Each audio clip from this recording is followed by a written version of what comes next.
Baik, Assalamualaikum warahmatullahi wabarakatuh. Kembali lagi bersama saya Faris Atarasek Arifin. Saya dari Universitas Diponegoro, Sekolah Vokasi dari jurusan Teknologi Rekayasa Otomasi. Saya dari angkatan 2024, kelas praktikum A, dengan NIM 440 3246 227. Jadi pada video kali ini saya akan menjelaskan sistem kendali temperatur dengan Autonix TK4S T4RN eh, eh, dengan pengambilan data secara manual. Oke, langsung saja masuk ke pembahasan ya. Jadi yang pertama ada respon sistem.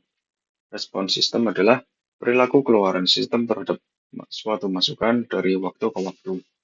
Nah, parameter penting yang ada pada respon sistem itu meliputi yang pertama adalah delay time, waktu mencapai 50% dari nilai akhir. Nah, jadi TD itu ada ini ya, mencapai 50% berarti anggaplah ini ketika naik 50% dari nilai akhir. Jadi setengah dari ini. Dan lalu selanjutnya ada price time, yaitu waktu naik dari 0 ke 100% dari nilai akhir. Nah, TR itu yang ini ya. Ini price time dalam kurung TR. Nah, TR itu yang ini. Jadi ketika sudah mencapai nilai akhir, lalu yang selanjutnya ada peak time atau TP, yaitu saat respon mencapai puncak maksimum. Jadi TP itu yang ini ya. Nah, ini adalah eh, respon ketika mencapai puncak maksimumnya. Nah, lalu selanjutnya ada settling time atau TS, yaitu waktu hingga sistem stabil dalam batas tertentu. Nah, jadi TS itu yang ini ya. Jadi ketika sudah melewati nilai akhir, lalu akan turun untuk menyesuaikan nilai akhirnya. Ya, selanjutnya ada overshoot atau MP, yaitu kelebihan respon dari nilai akhir. Yaitu yang ini ya. Kan nilai akhirnya yang ini, yang garis yang di lurus ini. Ya, ini melewati nilai akhir. Jadi ini disebut dengan overshoot. Lalu yang terakhir ada steady state atau ya, steady state error, yaitu selisih antara input referensi dan output pada keadaan tuna. Ya, jadi yang ini ya steady state error itu yang ini. Jadi ada sedikit selisih antara input referensi dan output. Jadi, kurang lebihnya seperti itu ya penjelasannya. Oke, selanjutnya saya akan menjelaskan open loop. Jadi sistem open loop atau sistem loop terbuka adalah sistem pengendalian yang proses kerjanya tidak melibatkan umpan balik. Jadi hanya cukup lurus seperti ini saja ya, lurus saja. Dan untuk contoh penerapan pada dunia nyata yang menggunakan sistem open loop adalah motor DC dan pemanas udara atau air. Oke, nah, jadi berdasarkan gambar itu, sistem ini terdiri dari tiga bagian utama, yaitu input, plan, dan output. Pada bagian input, sinyal berupa tegangan diberikan plan atau proses utama. Plan dalam contoh itu bisa berupa motor DC atau pemanas udara atau air yang mengubah yang berfungsi mengubah sinyal input menjadi respon fisik tertentu. Hasil dari proses tersebut menghasilkan output berupa respon sistem seperti kecepatan sudut pada motor DC atau suhu pada pemanas. Karena tidak ada umpan balik dari output ke input, sistem open loop tidak dapat menyesuaikan diri terhadap perubahan atau gangguan yang terjadi, sehingga responnya sepenuhnya bergantung pada besarnya input yang diberikan. Oke, selanjutnya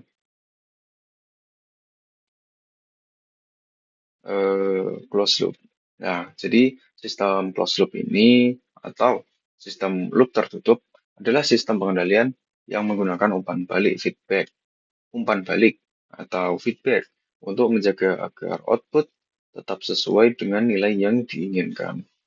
Jadi feedback itu yang ini ya, garis yang di bawah ini, maaf. Nah, jadi garis yang di bawah ini, lalu kembali lagi ke sini. Nah, itulah yang disebut dengan closed loop. Jadi feedback. Oke. Lalu di sini adalah penjelasan dari gambarnya. Sistem ini terdiri dari beberapa komponen utama, yaitu input atau set point, pengendali atau controller, plan, sensor, dan umpan balik. Input berupa nilai referensi dibandingkan dengan nilai keluaran aktual atau present value yang diukur oleh sensor yang diukur oleh sensor. Nah, selisih antara keduanya disebut error, yang kemudian diproses oleh pengendali seperti on-off, PID, atau integral state feedback untuk menghasilkan sinyal kendali ke plan. Nah, plan mewakili sistem fisik, misalnya motor atau pemanas, yang menghasilkan output berupa respon sistem seperti kestabilan suhu atau kecepatan. Sensor mendeteksi output aktual dan mengirimkannya kembali sebagai umpan balik agar sistem dapat menyesuaikan diri secara otomatis. Dengan demikian, sistem closed loop lebih akurat dan stabil dibandingkan open loop karena mampu memperbaiki kesalahan secara terus-menerus.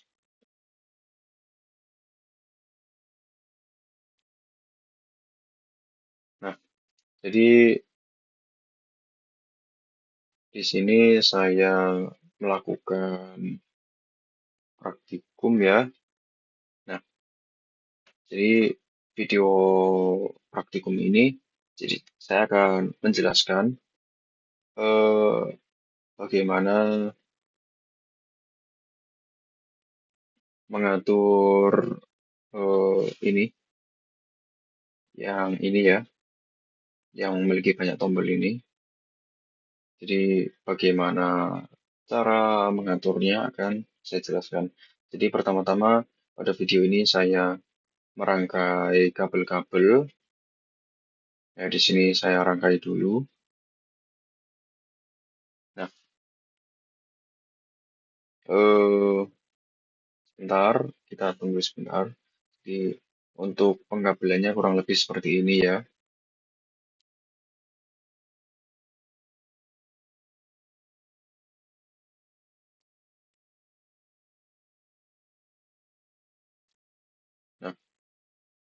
Nah, maaf. Oh, di sini.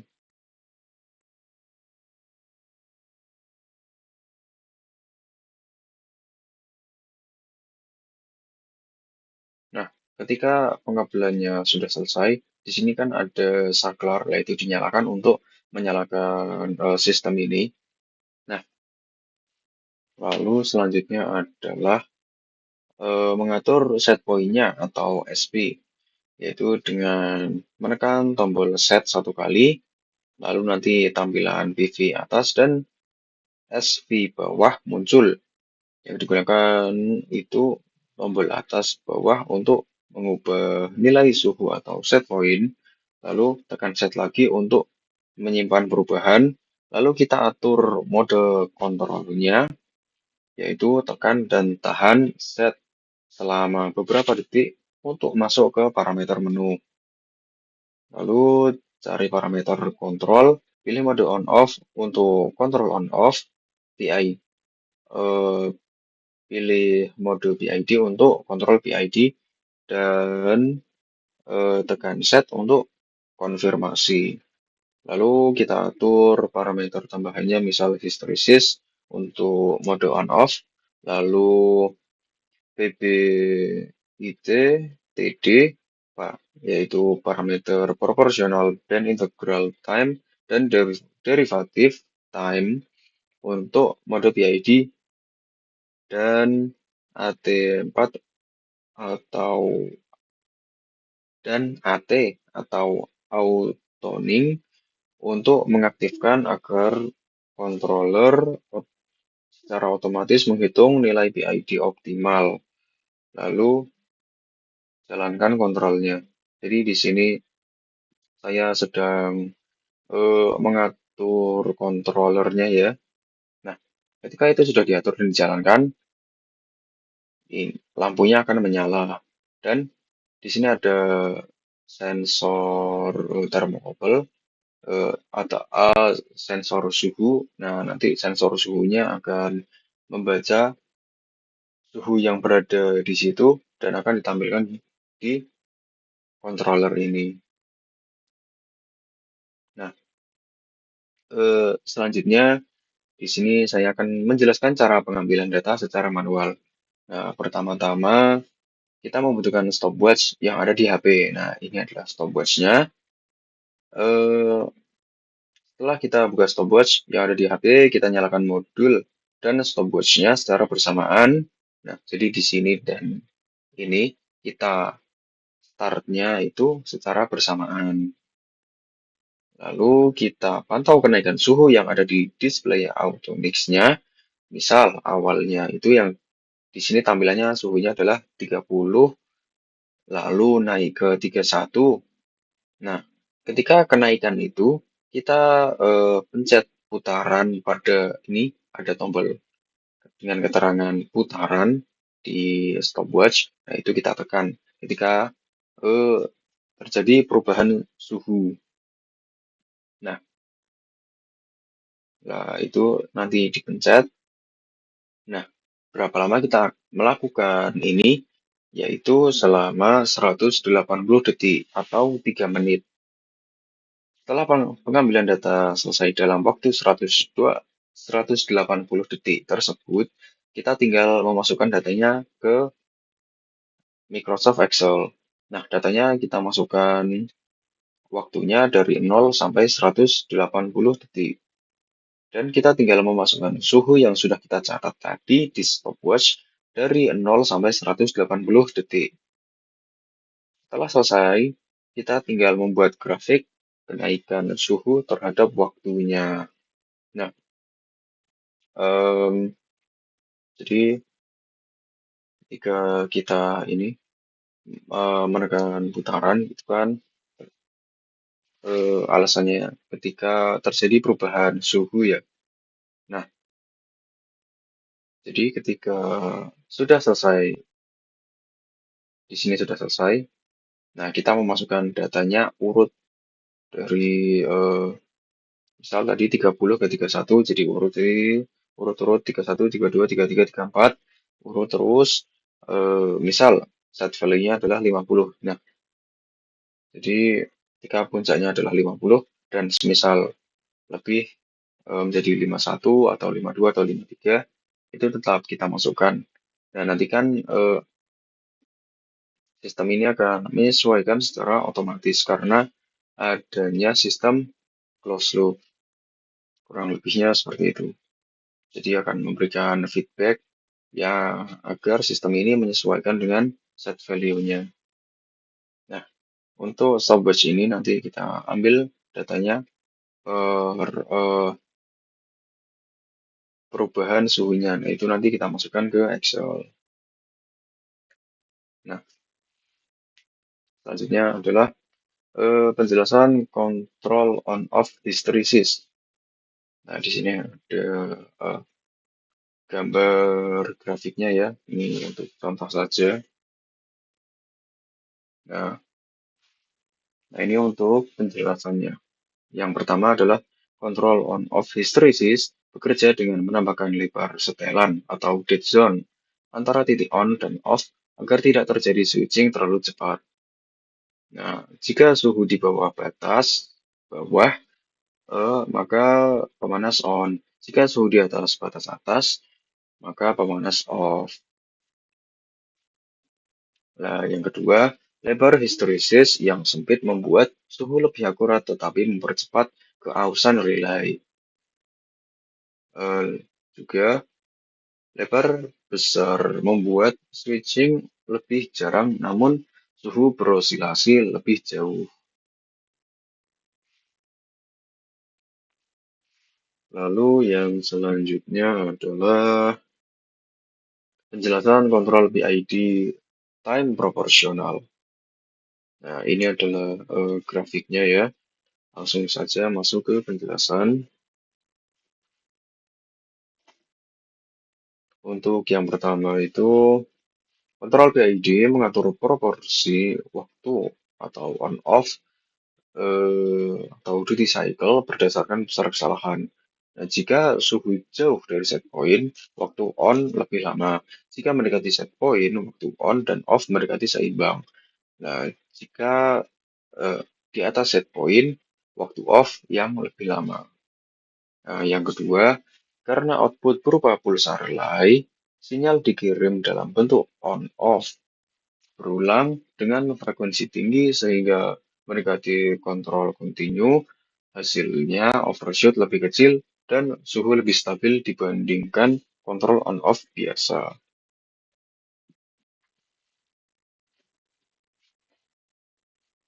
Nah, di sini saya akan menampilkan hasil grafiknya ya. Sebentar saya buka data saya terlebih dahulu.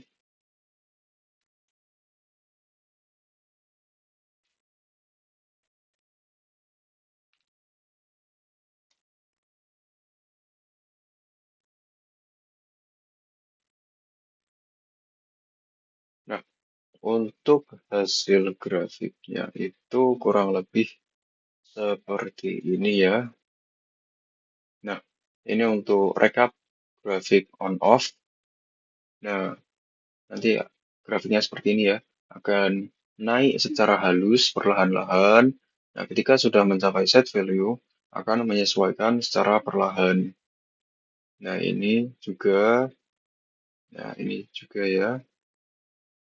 Ya, kurang lebihnya seperti itu.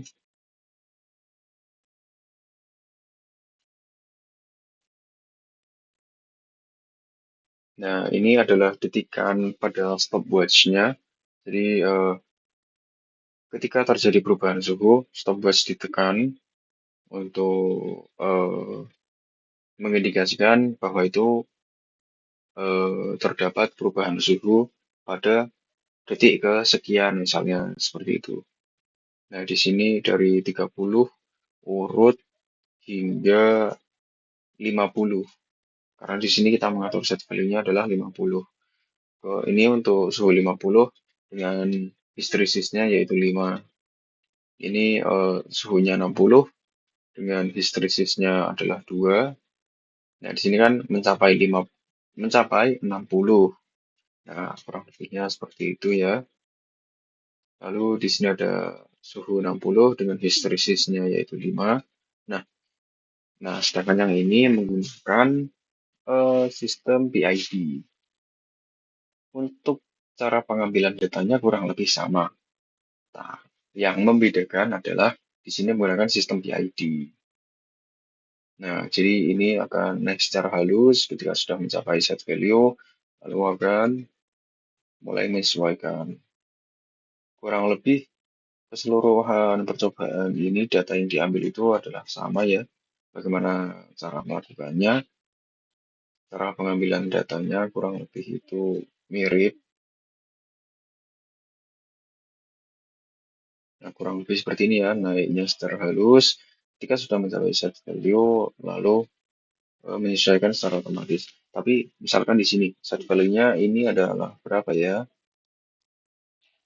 Seharusnya set value-nya di sini adalah 50. Tapi karena pengaturannya pada controllernya P sama dengan 30, I sama dengan 20, dan D sama dengan 40. Di sini terjadi error yang lumayan jauh dari set value yang source-nya 50, tapi di sini mencapai 55.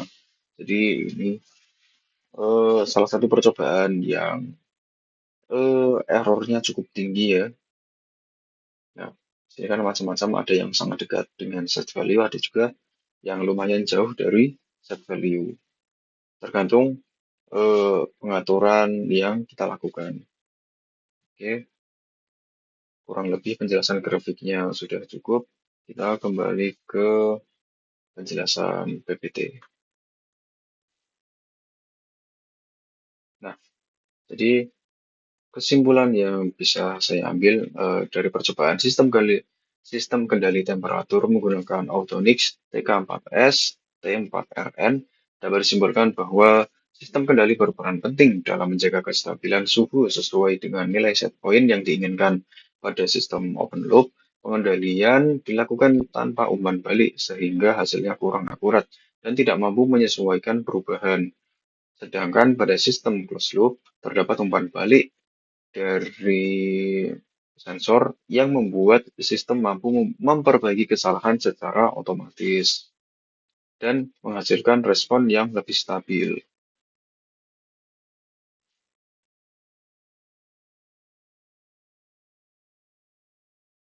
Nah, ini adalah lanjutannya. Kontrol on-off dengan histeresis bekerja secara sederhana, namun menghasilkan osilasi suhu di sekitar set point akibat proses nyala mati dari pemanas. Sementara itu, kontrol PID atau time proporsional memberikan respon yang lebih halus, cepat mencapai keadaan tunak, dan memiliki overshoot yang lebih kecil. Dengan demikian, pengendalian PID terbukti lebih efisien dan stabil untuk menjaga suhu dibandingkan dengan kontrol on-off biasa. Oke, kita sudah mencapai akhir dari pemaparan PPT saya. Kurang lebihnya saya mohon maaf. Saya cukupkan. Wassalamualaikum warahmatullahi wabarakatuh.